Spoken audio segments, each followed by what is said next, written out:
Chapter 8. Seeing Old Friends. The Maxwell sisters clung closely to Bond and 00 Saletti as they made their way through London. The spies were still equipped with their ties, jackets, and watches. The displays and festivals throughout the town definitely lightened up the mood. It really is quite a sight, isn't it? It's hard to compare them to ours, or at least the one I'm standing next to right now. Oh, brother. I would say get a room, but that's the exact thing he would do, right away. Don't let it bother you, Daniel. I'll do whatever you want. They all continued down a road and began to pass a couple of men in uniform. One nodded to the other, and they started to approach the group. Pardon us, sir, but we're looking for a Mr. Bond, one officer said. You found him, Bond responded. Then I'm afraid you have to come with us. You're under arrest for impersonating a member of Her Majesty's Secret Service. The one officer came at Bond and restrained him while putting handcuffs on him. He then patted him down and took a new Walther PPK that Bond had. The second officer stood a little farther back and stared down the remaining three. In a flash, Jenna was pushed over to 00 Saletti. Sarah stood pointing 00 Saletti's new Walther at Bond and the officers. Sarah, what are you doing? I'm sorry. I'm so sorry. Bond looked deep into Sarah's eyes, and she did the same with his. She then fired the gun at the second officer, making him collapse to the ground.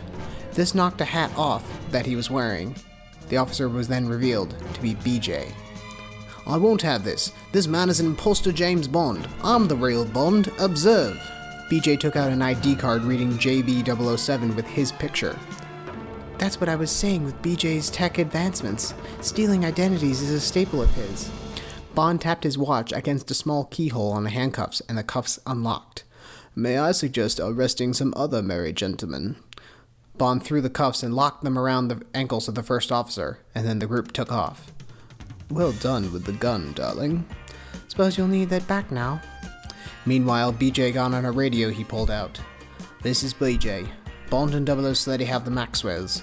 They're heading towards Saltzman's. Meet me there. BJ then went after them. The group went through the front doors of Saltzman's department store. Crowds blocked almost every lane, aisle, and path. Sir, would you like to try? Ma'am, would you like to look at this lovely, most popular gift in the gift wrapping over here?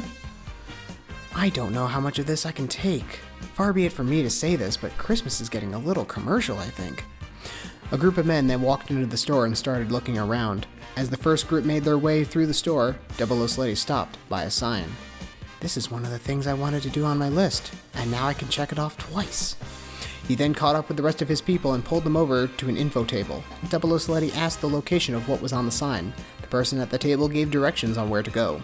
Bond then let the person know that the group who just walked in were hard up for presents, and salespeople surrounded them immediately. That should buy us some time.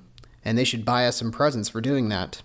Making their way down an escalator, the spies and the Maxwells arrived at the entrance of what was called the Dickens Village, an animatronic inclusive walkthrough of the famed story A Christmas Carol. Following a large group in, Bond, 00 Saletti, Sarah, and Jenna were face to face with a robotic Charles Dickens. One which I referred to at the time as a ghostly little book.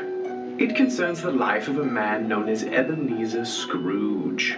A most unpleasant chap. Bloody awful best suits, I dare say.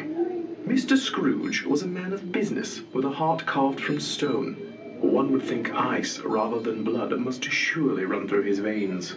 But I must note, Scrooge's life would undergo a most unique and transforming experience on this long ago winter's night. Our story begins on Christmas Eve. I've seen this advertised before, and I've always wanted to do it. We should be safe in here. Dickens finished an introduction to the story, and a door opened to a recreation town of London from it. As the group made their way through, Dickens's head appeared to follow the group. Bond and 00 Saletti noticed the continuous stare down that they and the author were having. Then the front face of the podium that Dickens was standing behind lifted to show a machine gun, and before it fired, Bond and 00 Saletti shot their rappel cords from their watches and tore off the head of Dickens and deactivated the figure. Sarah and Jenna came from the town, and the spies smiled as they accompanied them inside. What the dickens was that? Jenna asked. Exactly, 00 Saletti responded. The story continued with Ebenezer Scrooge seeing Jacob Marley in the door, and then in full with other ghosts surrounding him in his bedroom. 00 Saletti shook a little in fright, and Bond, Sarah, and Jenna grabbed him to come along. They then entered the area of Christmas Past, seeing all the scenes from that part.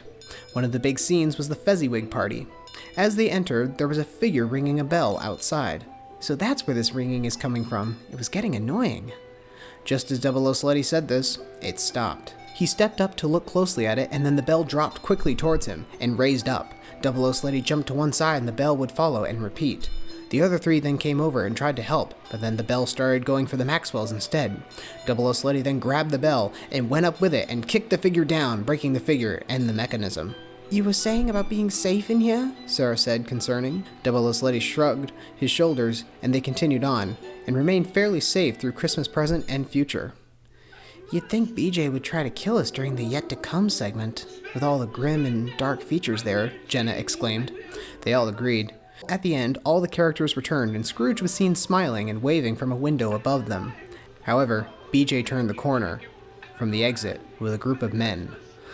"Funny that a ghost story can be associated with Christmas. How about that? No matter, it's gone down in history and we look forward to seeing it every year. It's like seeing old friends. Isn't that right, Mr. Bond?" Two men grabbed the Maxwells and two large hands then landed on Double O Sleddy and Bond. The spies turned their heads to see Jaws smiling down at them. "Nice to see you," he said as they all were led out.